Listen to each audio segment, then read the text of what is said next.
C দিয়ে appropriate prepositions. তো এটি পড়া হচ্ছে advanced learners functional English by Chowdhury and Hossain এই বইটি থেকে। তো কেয়ার অফ অর্থ হচ্ছে যত্ন নেওয়া। যেমন we should take care of our health, আমাদের স্বাস্থ্যের প্রতি যত্নবান হওয়া উচিত। ক্যালাস টু অর্থ হলো উদাসীন অর্থাৎ অমনোযোগী, যে we should not be callous to the sufferings of the poor, অর্থাৎ গরিবদের বা দরিদ্রদের দুঃখ কষ্টের প্রতি আমাদের উদাসীন হওয়া উচিত নয়, তাদের প্রতি আমাদের যথেষ্ট মনোযোগী হওয়া উচিত, সহানুভূতিশীল হওয়া উচিত, সাহায্যের হাত বাড়িয়ে দেওয়া উচিত।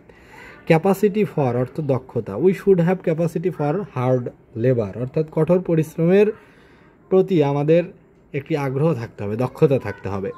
ক্যাচ অ্যাট অর্থ হলো চেষ্টা করা, we should have capacity for hard labour. আচ্ছা, এটাই রিপিট আছে। ক্যাচ অ্যাট মানে হলো চেষ্টা করা। আর কজ ফর অর্থ হলো কারণ বা ভবিষ্যৎ ঘটনার জন্য কোনো কারণ, যেমন there is no cause for anxiety, অর্থাৎ দুশ্চিন্তা করার কোনো কারণ নেই। কজ অফ অর্থ হলো কারণ, what was the cause of this accident, এই দুর্ঘটনার কারণ কি। কশাস অফ অর্থ সতর্ক, he is not cautious of his future, সে তার ভবিষ্যৎ নিয়ে মোটেও সতর্ক নয়, সজাগ নয়। কশন এগেনস্ট অর্থ সাবধান, we should take proper caution against cancer, ক্যান্সারের বিরুদ্ধে আমাদের যথেষ্ট সাবধান থাকতে হবে। ক্লোজ টু অর্থ নিকটে, my house is close to my college, আমার বাড়ি আমার কলেজের পাশেই অবস্থিত।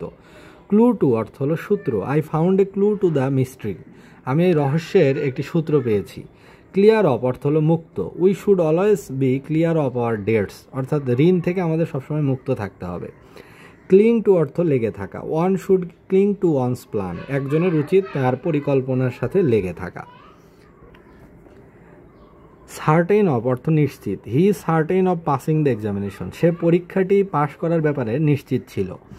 ক্যারেক্টারাইজড বাই অর্থ সুচিন্তিত, the dreams of Shakespeare are characterized by great knowledge, the dramas of Shakespeare, অর্থাৎ শেক্সপিয়ারের নাটকগুলো গভীর জ্ঞানে ঘেরা, অর্থাৎ তার নাটকগুলোতে গভীর জ্ঞানের খোঁজ পাওয়া যায়।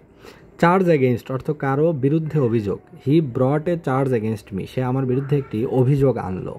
চার্জ অন অর্থ অভিযুক্ত করা, the murder of charged on the innocent man, অর্থাৎ নির্দোষ লোকটির উপরে খুনের বোঝা চাপানো হলো। ক্লোথড উইথ অর্থ সজ্জিত, cloth with glory he stood up in the meeting, অর্থাৎ গৌরবে আচ্ছাদিত হয়ে সজ্জিত হয়ে তিনি মিটিংয়ে উঠে দাঁড়ালেন। ক্লোথ ইন অর্থ পোশাক পরিহিত, the lady was cloth in white, অর্থাৎ মহিলাটির পরনে ছিল সাদা পোশাক।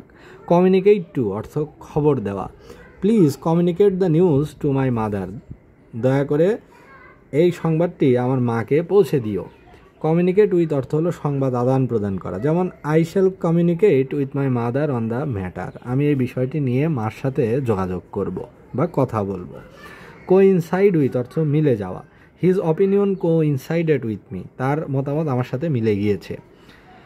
কম্পেয়ার উইথ একই জিনিসের সাথে তুলনা করা, যেমন Nazrul can be compared with Shelley, অর্থাৎ নজরুলকে ইংরেজ কবি শেলির সাথে তুলনা করা যেতে পারে।